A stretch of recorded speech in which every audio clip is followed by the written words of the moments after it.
Assalamualaikum warahmatullahi wabarakatuh. Perkenalkan, nama saya Angelita Sola Putri, NPM 19080, kelas MNFC, Fakultas Ekonomi dan Bisnis, Universitas Bung Hatta. Saya akan mempresentasikan materi tentang sistem moneter internasional dan neraca pembayaran guna memenuhi mata kuliah bisnis internasional. Baiklah, langsung saja. Yang pertama yaitu sejarah sistem moneter internasional. Sistem moneter internasional adalah suatu sistem yang memungkinkan suatu negara dapat saling berhubungan satu dengan negara lain. Sistem moneter internasional saat ini berakar pada daya tarik emas dan perak kuno, yang mana keduanya berlaku sebagai media pertukaran dalam perdagangan awal antar suku dan kemudian perdagangan antar kota negara. Standar emas. Ciri negara yang menganut standar emas adalah menetapkan nilai mata uang dalam nilai emas. Dalam standar emas, negara-negara setuju untuk memilih mata uang kertas mereka untuk ditukar dengan emas atas permintaan individu ataupun perusahaan, dan berlawanan dengan penimbunan emas merkantilisme untuk mengizinkan ekspor bebas terhadap emas batangan dan koin emas. Selanjutnya, era Bretton Woods. Pada 1944, perwakilan dari 44 negara bertemu di sebuah resort di Bretton Woods, New Hampshire. Dan di dalam perjanjian tersebut terbentuk dua badan internasional, yaitu yang pertama IBRD atau World Bank dan IMF. Bretton Woods System berfungsi baik hingga Perang Vietnam.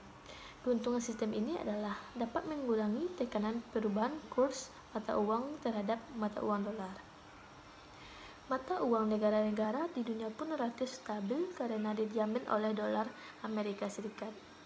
Namun, kekurangan sistem ini adalah Amerika Serikat bisa jadi kehabisan cadangan emasnya untuk menjaga kestabilan nilai tukar dengan menjaga nilai 35 US dollar per ons emas. Apalagi negara-negara Eropa lebih menyukai dolar daripada emas sebagai cadangan devisa mereka. Penyesuaian baru mulai dilakukan ketika Amerika sering mengalami defisit neraca perdagangan yang mengindikasikan bahwa nilai dolar mungkin terlalu kuat.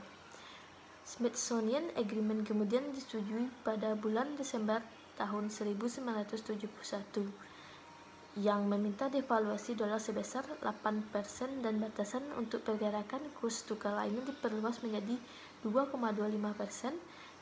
Bretton Woods System pun berakhir pada tahun 1971 karena Amerika Serikat menolak untuk terus menjadikan dolar sebagai penjaminan nilai tukar mata uang dan emas. Sejak itulah berlakulah sistem kurs mengambang bebas. Sistem kurs Wallace yang dipakai IMF menurut peraturan mula-mula adalah kurs tetap dan tidak memperbolehkan negara anggota melakukan pengawasan devisa kecuali apabila negara mengalami krisis moneter. Selama periode ini, dolar merupakan mata uang yang sangat penting di dalam lalu lintas moneter internasional.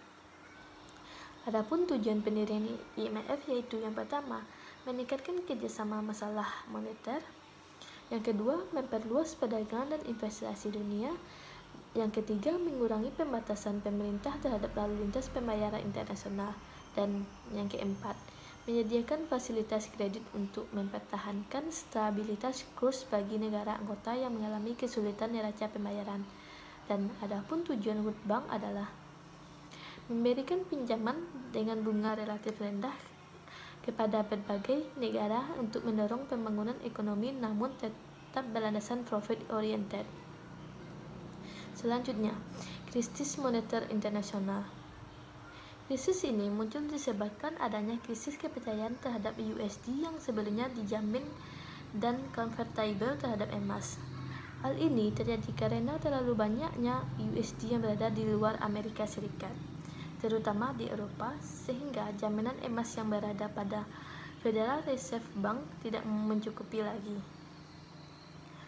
Terlalu banyaknya USD yang berada di luar Amerika Serikat antara lain disebabkan oleh defisit BOP Amerika Serikat.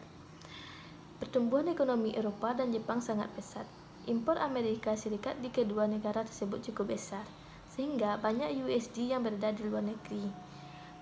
Pertumbuhan petrodolar setelah krisis energi awal 1970-an Sejak tahun 1973, sistem moneter internasional merupakan campuran antara kurs tetap dan kurs mengambang. Mata uang yen, dolar, Kanada, franc, dan Swiss berfluktuasi tergantung permintaan dan penawaran.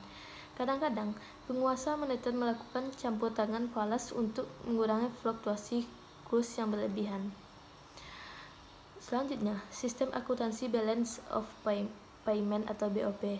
Sistem akuntansi BOP adalah suatu sistem pembukaan entry ganda yang dirancang untuk mengukur dan mencatat semua transaksi ekonomi antar penduduk suatu negara dan penduduk semua negara lain yang selama waktu periode tertentu. Para pelaku bisnis internasional perlu memperhatikan statistik BOP negara, yaitu pertama, statistik BOP membantu mengidentifikasikan pasar baru untuk barang dan jasa. Kedua, statistik BOP dapat memperingatkan adanya kemungkinan kebijakan baru yang dapat mengubah iklim suatu perusahaan di negara tersebut. Yang ketiga, statistik BOP dapat mengidentifikasi pengurangan dalam cadangan devisa suatu negara. Dan yang keempat, seperti yang terjadi krisis utang internasional. Ada 4 aspek penting dari sistem akuntansi BOP. Yang pertama, sistem akuntansi BOP mencatat transaksi internasional yang dilakukan selama periode waktu tertentu. Yang kedua, sistem akuntansi BOP mencatat hanya transaksi ekonomi saja. Yang ketiga, sistem akuntansi BOP mencatat antara penduduk suatu negara dan penduduk negara lainnya. Dan yang keempat, sistem akuntansi BOP merupakan sistem entry ganda. Ada beberapa komponen utama dari sistem akuntansi BOP. Yang pertama, ekspor dan impor barang. Yang kedua, ekspor dan impor jasa. Yang ketiga, pendapatan dan investasi. Dan yang keempat, pemberian atau transfer unilateral. Baiklah, sekian presentasi dari saya. Kalau ada salah, saya mohon maaf. Terima kasih. Assalamualaikum warahmatullahi wabarakatuh.